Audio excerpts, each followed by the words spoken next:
Assalamualaikum warahmatullahi wabarakatuh. Selamat pagi anak-anak. Kita bertemu kembali dalam mata pelajaran otomatisasi dan tata kelola kepegawaian. Pada kompetensi dasar yang ke-10 ini tentang menerapkan penggajian dan tunjangan pegawai. Ini adalah pertemuan yang ketiga.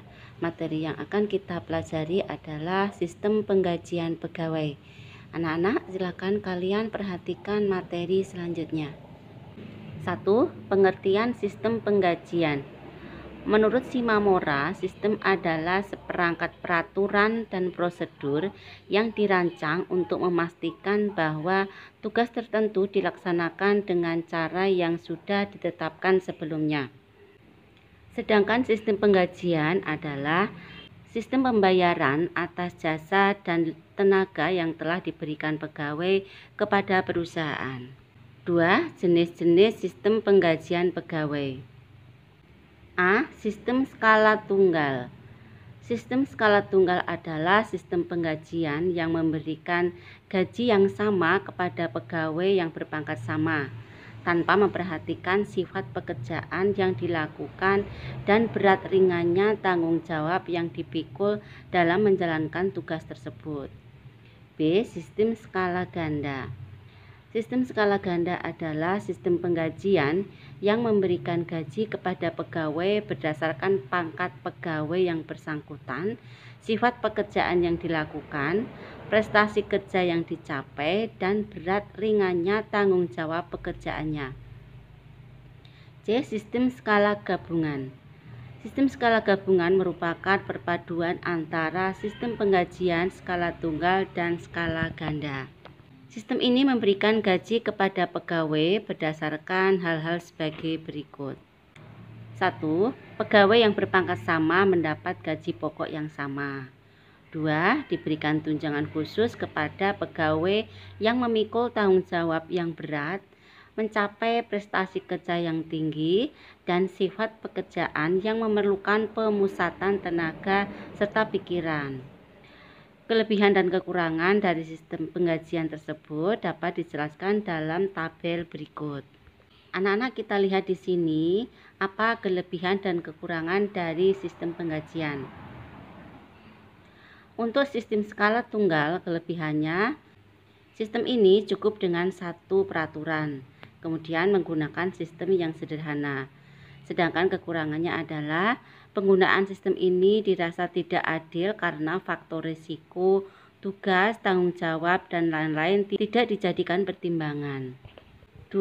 Sistem skala ganda. Kelebihannya dapat menjadi motivasi bagi PNS yang memikul tugas, tanggung jawab, dan risiko yang berat untuk lebih bersemangat dalam bekerja. Sedangkan kekurangannya adalah menimbulkan ketidakadilan pada saat pensiun bagi pegawai yang mempunyai pangkat pendidikan yang sama tetapi memiliki perbedaan sifat pekerjaan. 3. Dasar hukum sistem penggajian. A. Undang-Undang Nomor 13 Tahun 2003 tentang Ketenagakerjaan. Undang-undang ini melindungi hak setiap pekerja untuk memperoleh penghidupan yang layak. Atas dasar tersebut, pemerintah menetapkan upah minimum atau UMP, yaitu upah minimum provinsi yang didasarkan pada kehidupan yang layak di setiap daerah. Oleh karena kebutuhan hidup layak di setiap daerah tidak sama, maka UMP yang ditetapkan di setiap daerah pun tidak sama. B. Peraturan Pemerintah Nomor 78 Tahun 2015 tentang pengupahan. Ada beberapa prinsip yang dinyatakan dalam peraturan tersebut tentang dasar penggajian pengupahan, yaitu sebagai berikut. 1. Adanya hubungan kerja. Dalam hubungan kerja harus ada dua unsur pokok untuk dapat mengatakan bahwa seseorang dikatakan menerima upah, yaitu adalah pekerjaan dan instruksi untuk melakukan pekerjaan. 2. Jumlah gaji pokok minimal 75% dari gaji tetap. Sesuai dengan pasal 5 pada peraturan pemerintah ini, gaji tetap terdiri atas gaji pokok ditambah dengan tunjangan tetap. Tunjangan tetap itu diperoleh pegawai dengan jumlah tetap pada setiap periode penggajian. Gaji tetap ini tidak boleh di bawah UMP. 3. Tidak ada diskriminasi. Sesuai dengan pasal 11 pada peraturan pemerintah ini, pemberian upah harus adil, objektif, dan tidak diskriminatif, seperti berdasarkan jenis kelamin, warna kulit, dan lain-lain. 4. Jangka waktu pembayaran sesuai dengan kesepakatan. Diatur pada pasal 18-20. Artinya, jika kesepakatan waktu pembayaran adalah setiap bulan, pekerja menerima upah setiap bulan 1 kali. 5. Pembayaran dilakukan dalam mata uang yang sah. Kalau di Indonesia mata uangnya rupiah ya. 6. Tidak bekerja tidak ada bayaran. Ini maksudnya kalau orang itu tidak melakukan pekerjaan, maka dia tidak berhak mendapatkan bayaran. Bukan berarti orang tersebut upahnya dipotong, tetapi memang tidak mendapatkan bayaran karena dia tidak melakukan pekerjaan. 7. Cuti tetap digaji. Diatur pada pasal 24. Cuti bukan berarti pekerjaan mangkir, tetapi cuti adalah hak pegawai sehingga walaupun tidak bekerja tetap menerima upah. 8. Total pemotongan upah maksimum adalah 50%. Ini tertuang dalam pasal 57. Pengusaha dapat memotong gaji pegawai karena beberapa alasan, tetapi pemotongan dibatasi sampai 50%. Hal ini dilakukan agar pekerja masih mempunyai cukup uang untuk memenuhi kebutuhan hidupnya sehingga masih dapat bekerja. 9. Pengurangan untuk pihak ketiga harus dilakukan berdasarkan surat kuasa. Perusahaan harus terlebih dahulu menerima surat kuasa untuk melakukan hal tersebut dari pegawai yang bersangkutan. Ini contohnya jika pegawai mempunyai pinjaman di bank. Perusahaan dapat menyerahkan pembayaran pinjam langsung ke bank tersebut dengan adanya surat kuasa. 4. Potongan dalam sistem penggajian. Potongan adalah pengurangan gaji atau upah yang dilakukan oleh pemberi kerja. Macam-macam potongan adalah sebagai berikut. A. Potongan pajak penghasilan. Sesuai dengan Undang-Undang Perpajakan atau yang lebih dikenal dengan PPh 21, pegawai yang gajinya termasuk dalam penghasilan kena pajak harus membayarkan pajak penghasilannya kepada negara. Perusahaan biasanya memberikan tunjangan pajak kepada pegawainya, kemudian gaji pegawai dipotong untuk membayar pajak tersebut. B. Potongan iuran kesehatan atau BPJS Kesehatan. Ini sama dengan pajak. Perusahaan juga memberikan tunjangan kesehatan kepada pegawainya dan gaji pegawai dipotong untuk membayar iuran BPJS Kesehatan. Ada juga perusahaan yang menerapkan iuran BPJS Kesehatan dipotong dari gaji pegawai sebesar 1%, sedangkan yang 4% dibayarkan oleh perusahaan.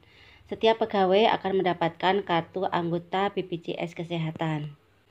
C. Potongan iuran hari tua atau pensiun, yaitu BPJS Ketenagakerjaan. Iuran hari tua atau pensiun serupa dengan BPJS Kesehatan, tetapi digunakan untuk pegawai saat akan memasuki pensiun atau sudah tidak aktif bekerja lagi. Pembayaran dilakukan oleh pegawai dengan dipotong gaji sebesar 1%, sedangkan yang 2% dibayarkan oleh perusahaan. D. Potongan lainnya. Potongan ini biasanya lebih bersifat pribadi, bukan keseluruhan pegawai. Sebagai contoh, potongan pinjam di kantor, bank, pembelian kendaraan, rumah, dan sebagainya. Ini adalah contoh dari komponen penerimaan gaji dari seorang pegawai.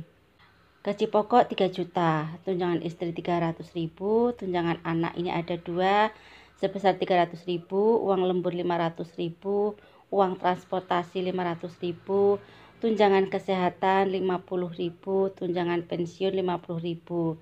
Jadi total gaji yang diterima sebesar 4.700.000.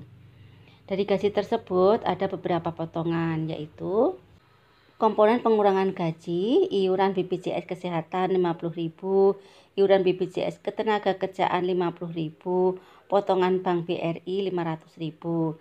Jadi total potongan sebesar 600.000.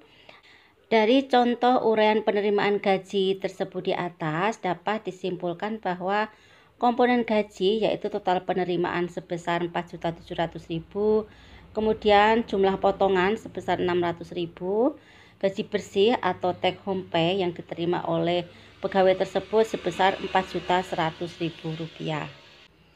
5. Sistem penggajian PNS. Ini berdasarkan pada 1. Undang-Undang Nomor 5 Tahun 2014 tentang Aparatur Sipil Negara, 2. Peraturan Pemerintah Nomor 15 Tahun 2019 yang dikeluarkan pada tanggal 13 Maret 2019. Peraturan tersebut merupakan perubahan yang ke-18 atas PP Nomor Tahun 1977 tentang Peraturan Gaji Pegawai Negeri Sipil Khusus. Berikut adalah secara umum tentang penggajian PNS yang saat ini berlaku. A. Setiap pegawai negeri berhak memperoleh gaji yang ada dan layak sesuai dengan beban pekerjaan dan tanggung jawabnya serta harus mampu memacu produktivitas dan menjamin kesejahteraannya. Ini dimuat pada pasal 7 Undang-Undang Nomor 8 Tahun 74 tentang pokok-pokok kepegawaian. B. Sistem penggajian berdasarkan PP Nomor 6 Tahun 2000 menerapkan penggajian berdasarkan gabungan, yaitu skala tunggal dan skala ganda.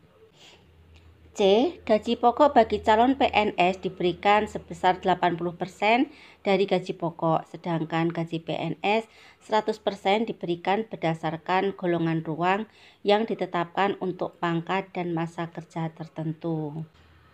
D. Kenaikan gaji pokok diberikan berkala kepada PNS yang memenuhi syarat tertentu, yaitu memenuhi masa kerja, golongan, dan penilaian SKP. Rata-rata cukup dan istimewa apabila SKP PNS bernilai amat baik. E. Tunjangan istri diberikan 5% dan tunjangan anak diberikan 2% untuk 2 anak ditanggung sampai berusia 18 tahun, belum menikah dan tidak mempunyai penghasilan atau di atas 18 tahun karena melanjutkan sekolah. F. Tunjangan kemahalan diberikan jika PNS bertugas di daerah terpencil, misalnya Papua atau di daerah konflik. G. Berdasarkan PP Nomor 15 Tahun 2019 tentang perubahan ke-18 atas Peraturan Pemerintah Nomor 7 tentang Peraturan Gaji Pegawai Negeri Sipil, gaji pokok terendah itu sebesar Rp1.560.800.